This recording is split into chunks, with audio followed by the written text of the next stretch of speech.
One. Hello and welcome to NJBIZ Conversations. I'm your host, Jeff Kanige. My guest today is Michael Marin. He's the president of CEO and of Holy Name Medical Center in Teaneck. Mike, welcome back. Thank you, Jeff. Glad to be here. Thanks for taking the time. I appreciate it. I say welcome back, but we actually haven't spoken in a while. The last time was at the height of the pandemic. Holy Name was at ground zero in Bergen County at that time. You yourself tested positive for COVID at a time when that was a pretty scary thing. I'm curious, though, about since then. Did you take any sort of lasting lessons, or did that experience change the way you do your job, the way your staff does their job? Were there any sort of lasting changes that occurred, or was it just a once-in-a-lifetime experience that you got through and then moved on?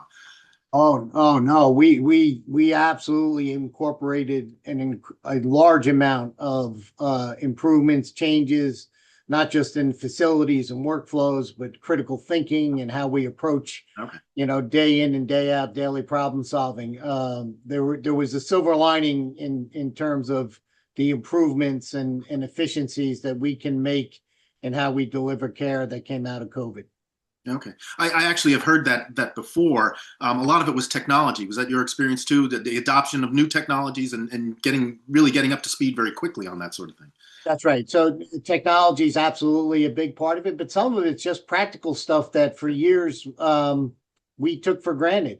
So give you an example, every renovation we do now on a patient room, we make sure that there's UV filtration lights in the HVAC systems. Mm-hmm. Every room has negative pressure so that airborne viruses are sucked out before they can contaminate, minimizes exposure.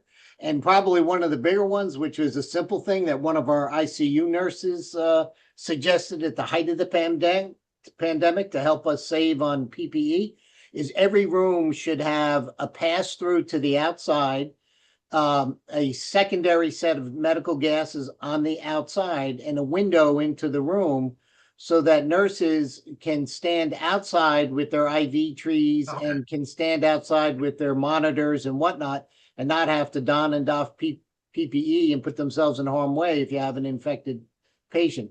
So all of our new room designs now incorporate those features. Right. And those are good things to do for any reason, right? That's right. That's right. It's good to do on just high infection precautions, right? So, and unfortunately, we're firm believers. I don't think this was a one and done, and it wasn't the 100-year Spanish flu pandemic. In our lifetime, I fear we're going to see it again. And so we want to be ready, much more ready the next time than we were this last go around. Okay, well, that actually leads to the next thing I wanted to talk about. So some more recent history. A lot of experts I've spoken to and a lot of experts have been publicly critical of what's coming out of Washington, particularly from public health officials in Washington, particularly about vaccines. I'm curious as to the way you assess what's happening in Washington. Does it make your job more difficult if there's a lot more skepticism about vaccines and about medical treatment in general, which again seems to be what we're hearing a lot of? It's always a challenge. Misinformation in the medical field is at an all-time high.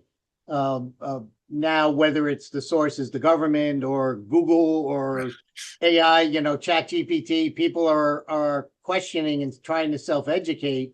And what people don't realize is just how much bad information is out there. And so it's one of the things we learned again through the pandemic. In the beginning, we didn't know what was going on. And so you had to take ultra conservative action because of that deficit of knowledge. It was the safest way to protect people. And rather than just coming out and saying, we don't know, because then people, what do you mean you don't know? We sort of created all these things rather than just come and say, look, we don't know. So until we do, we'll figure it out. But until we do know, the safest and best thing is to shut down, take extra precautions, do all these things. We know in hindsight, a lot of that wasn't really necessary, right? It was at the time. Let me put it this way. I'm a firm believer at the time it was absolutely firmly necessary. But we, as we learned, didn't change policy, right? The policy got ingrained, stuck, and that was it. And it wasn't an adaptable, agile, no, wait a minute, more information is coming in now. We realize right? This isn't droplet borne. This is airborne. That changes the whole dynamic. Right. There's a whole host of other components of the virus. It's mutating at a much faster rate than we originally thought. All those treatment patterns were changed dramatically, but the virus changed. And so rather than stay at the forefront of credibility saying, look, this is going to move, it's going to change, we know that viruses mutate. We've known that for 100 years. So rather than just talking about it in a logical sense, even the medical community kind of panicked and say, no, keep it locked down, keep this, do that. And I think in hindsight, that miscommunication hurt long-term credibility where people didn't believe and didn't trust anymore. And it makes it easy for the naysayers to sort of pile on and discredit what's happening. Okay, the reason I asked that, you mentioned that you didn't think this was a once in a 100-year event, that we're likely to see something similar in the future. I asked that question because it sounds like Holy Name and probably many other hospitals, particularly in this part of the country, are ready for another one, or at least as ready as you can be. But I wonder if the rest of the American public, the rest of the people out there are ready for another one and can deal with that if it comes along. No, definitely not. So there is still a huge disconnect between what is traditionally called the public health sector and the providers, right? Public health sectors are monitors and not hands-on providers. Providers are hospitals and health systems and physicians and nurses who are in it day in and day out.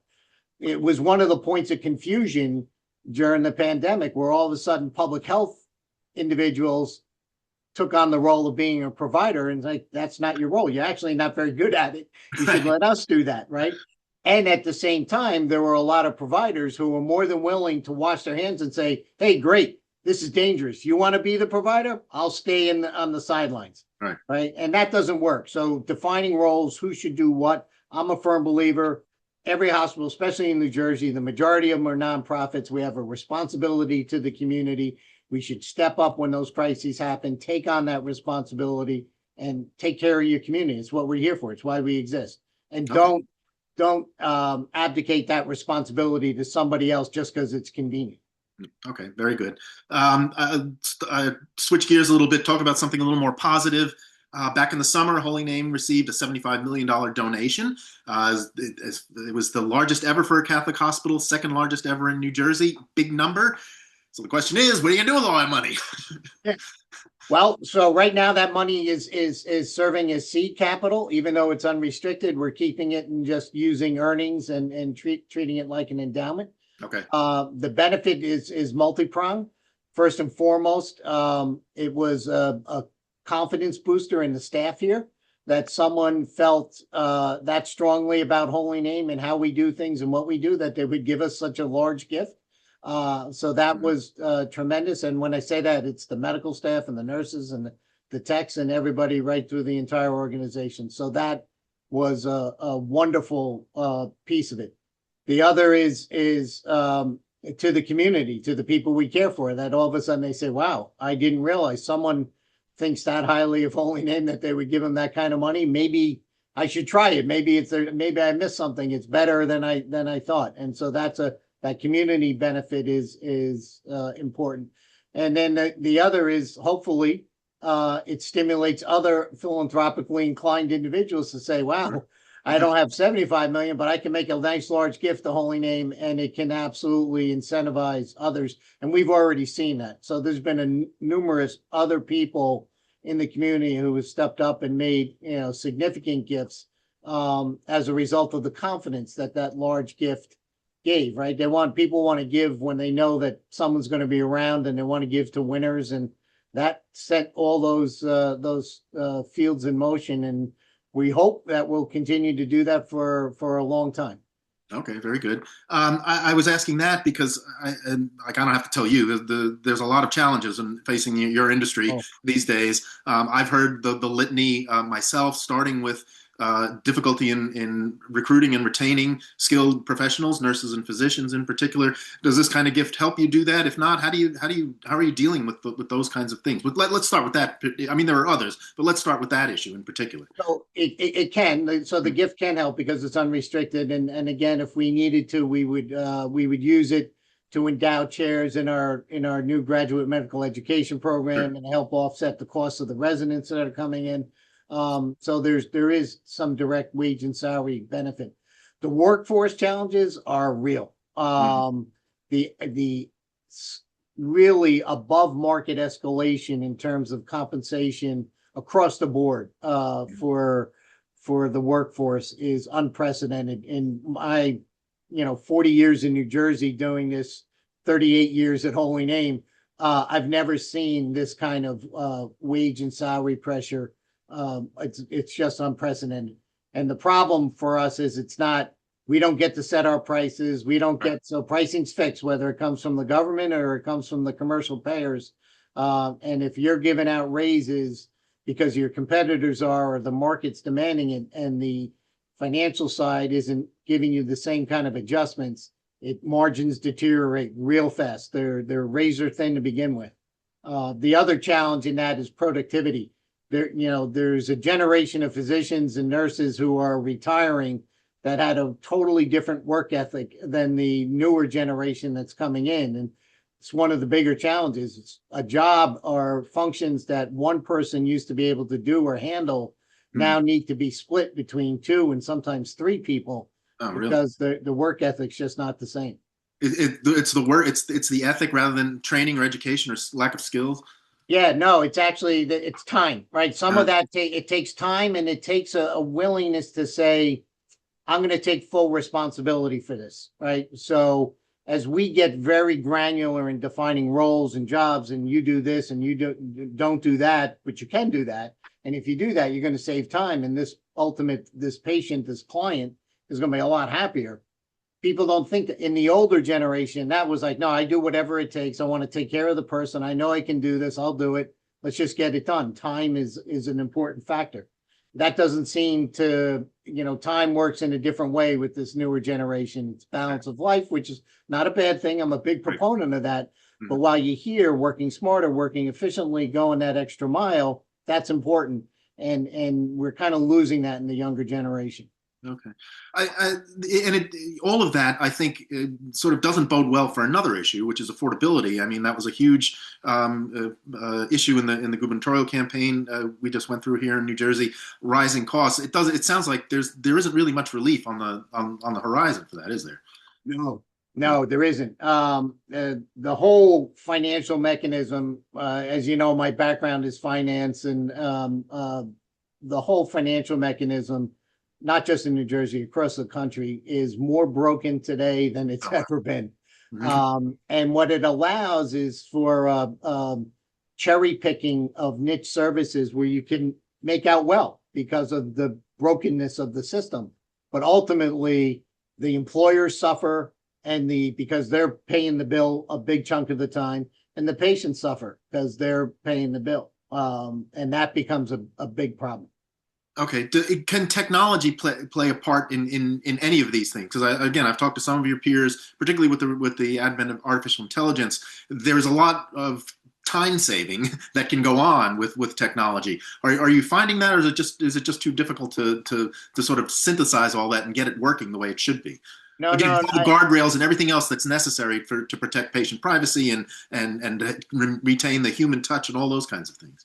well, so yes, no.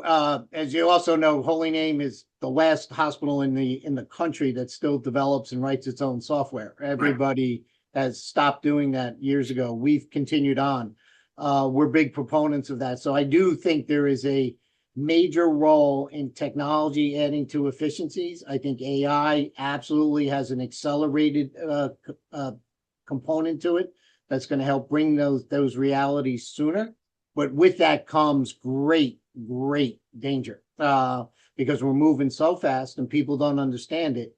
If AI isn't properly trained, if the technology isn't properly tuned, you're going to get wrong answers, and ultimately somebody's going to get hurt. And so in the pursuit of that efficiency, and in the pursuit of the banner of saying we're the most technologically advanced, great errors can also occur. And so it absolutely warrants a high dose of caution. Proceed. It's the right direction, but you Okay. need to proceed with caution. And I fear too many people just don't understand how it works. And so there are going to be errors that are made. Okay. Um, you mentioned that you write your own software. You are, in fact, an independent facility. I'm curious as to whether that's tenable in the long term. Do you feel like you can remain independent, given that there's been so much consolidation, and that's not the trend. That hasn't been the trend in recent years. Has not been the trend. Has not been the trend at all, not just in New Jersey, but across the Right. country. Mhm. So I think the same. It warrants a dissecting down as to why that happened, and really, it all happened after payment systems changed, and it came down to health systems having to negotiate with payers. Right. And the health system that had the largest market share or had the largest clout held the most leverage in those negotiations. And so systems were formed not for coordination of care, not for efficiencies and economies of scale. They were formed to create market clout to negotiate higher and better rates out of the payers. Which is That's it. something the federal government encouraged. I mean, that was part of the whole. That was by design. And that's what we're suffering with. It's not efficient by any stretch of the imagination. Okay. And so that just drove costs up. Quality didn't, in many markets, quality actually declined because decision making became decentralized and slow. There was a disconnect from your community, which is why every one of these organizations, healthcare is local, and people want to, it's very different. And you have to understand that you lose that when you get too large, and especially in the multi-state systems where everything is centralized in some remote corporate office, the disconnect is just far too great. Okay. So in other words, you can stay, you're planning to stay independent, and that's the Well, way I think here's the trick. I'm a firm believer that at some point, and we've been dabbling with this, Okay. the pricing mechanism in healthcare has to change. Okay. It is the most asinine system that's ever evolved. And it just within in the last 20 years in New Jersey since the mid 90s is when everything really sort of pivoted and changed. So if the pricing mechanism and methodology becomes consistent and becomes logical and understandable and transferable from organization A to B, and we're all on the same metrics, then an independent hospital like Holy Name is going to thrive. Okay. The other is the rise in consumerism. So the combination of the two, consumers are becoming smarter, and the drive to understand and learn more are going to be paramount. And so a patient-centric, high-service niche organization like Holy Name can actually do very well when you're affordably priced in a consistent pricing methodology, which doesn't exist today. It's a black hole, and it's one of the frustrating parts that the consumer has. I can't understand how prices work, and I can't even predict when someone asks ahead of time, because especially on medical conditions, because you don't know the full realm of what's going to happen diagnostically and therapeutically, because you got to figure it out. Right. Right. I guarantee you're not going to get an argument from anybody who pays doctor bills or anything like that. But I guess the question is then, it sounds like there's really nothing an individual institution like Holy Name can do. This has to be something systemic. Yes, you have to the whole. It's what I hear you saying is that everybody has to change. Everybody has to get on the same page. Right. Well, I think ultimately they will. I think the pressure from consumers, the pressure from employers who are just saying enough is enough. We cannot continue to pay these escalating costs. It doesn't make any sense, and no one can justify it. That's going to tilt the scale, right? Okay. So that's a big plus. The other benefit that Holy Name has, being independent, is we're extremely agile. We can make rapid decisions, and that helps a lot in moving to help the community move forward. And it forces us to be extremely innovative, right? We're not innovative because it's a cool thing and we have some large fund on the side and we like to just sort of dabble in R&D and see what happens. We have to innovate to survive. It's the only way. And so that necessity makes it essential for us to stay that way. Okay. All right. So we mentioned workforce issues, rising costs, technology. a couple of other things. Are those the biggest challenges that you have right now? Those things, or is there something else that we haven't talked about? What really keeps you awake at night? No, I think, well, obviously the workforce is number one. I'm very concerned. It's why we started a graduate medical education program. Okay. There is a huge shortage of physicians coming. It's here. It's just, but it's only going to get exacerbated and worse over the next decade. And we really need to, especially in New Jersey, because New Jersey has a good training ground between all the teaching hospitals that are here and the 5 medical schools. But most of those graduates leave the state. And they're not staying in New Jersey because the cost of living is too high and the incomes have normalized across the country. And so I can get paid the same and go down south or Midwest and cost of living is significantly less. They go. And so that retention is a big issue. So we got to train, we got to retain, we got to get more nurses, more doctors, more advanced practice nurses and PAs into the technologists, right? So nuclear techs and radiology techs, those specialized technicians are also becoming in short supply. It's going to hurt the ultimate delivery of care. That's number one. Two is the financial pressure. And again, having to maintain good relationships with the payers, which is how we get paid. Maintaining a good pipeline of quality medical staff who want to practice here. Those are the key ingredients to our long-term success. And if we do those, we'll be around independent for another 100 years. Okay. Well, that's that. I was going to then ask you about the prospects going forward for Holy Name and for the industry in general. How do you feel about that? I mean, these sound like really difficult things. Some of them Holy Name can do something about. You mentioned graduate medical education. Some things you can't. What is it going to take to sort of survive and thrive in the future? Well, I think some of it is there's slow moving forces even on the national level. So when the Affordable Care Act was adopted, its intention was never to be a one and done, and it wasn't a roadmap for a long term. It was a roadmap for a short term. Let's understand the market. Let's understand will individuals go to healthcare.gov and sign up and buy health insurance? Right. That concept was never done before. There was no individual market for a consumer to go and say, I don't want to buy my health insurance from my employer. I'm self-employed. I'm in a small business. What market can I go to actively price and get competitive pricing? So it was a test. And I think it proved that, it can. And people absolutely will go to that market. The problem is the market, it's just very much like COVID. The market's got to adapt to what it learned from those tests. Problem, the designers who started it aren't in office anymore. They're gone. The reins turn and it becomes very inconsistent. And so we stall for long, long decades of time when it could have moved faster and should have moved faster. I still think it's going to gain momentum because like I said, the biggest force is going to be employers just reaching a breaking point and saying we cannot afford this anymore. It's making our products way too expensive, or our services. Yeah, I think there's a growing realization that that's the case. Given everything that we've talked about, then we're speaking in January. We have 11 months of the year left to go. What are your priorities? Is there something that in particular that you're working on? What should we be watching for from Holy Name in the year to come?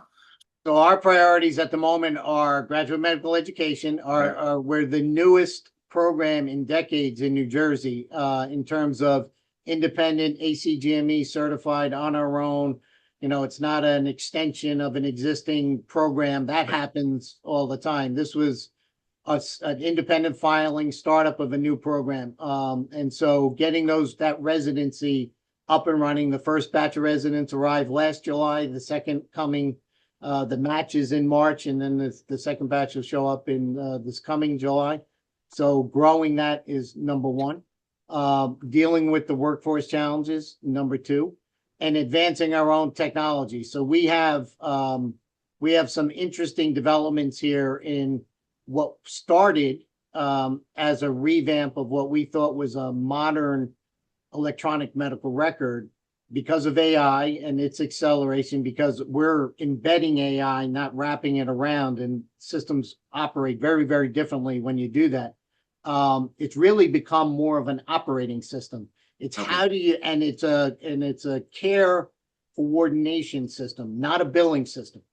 Holy Name's legacy system and every system that's on the market today in healthcare, its genesis, its origin was as a billing system. That's what they do. How do I drop a bill? And when clinical information was needed for a bill, we wrapped clinical information around the bill. The system we've designed, and it's in its infancy, is not that. It's care coordination. How do I communicate? How do I share information? How do I get results back quicker? How do I know what resources are available? How can I make an appointment just simply by 1-2 clicks on a not 10 phone calls, right? Streamlining those workflows. That's what our new and so we call it a healthcare operating system, not an EMR. Okay, well, that's a good place to leave it. A little bit of optimistic note. I hope you come back and tell us a little bit more about how things are going later on. I would love to. Thank you for having me, Jeff. Great. I really appreciate it. Mike Marin, President and CEO of Holy Name Medical Center, Teaneck. Thanks very much for joining me. I really appreciate it. You're welcome. Thank you. And thank you for watching. Until next time, stay safe, everyone.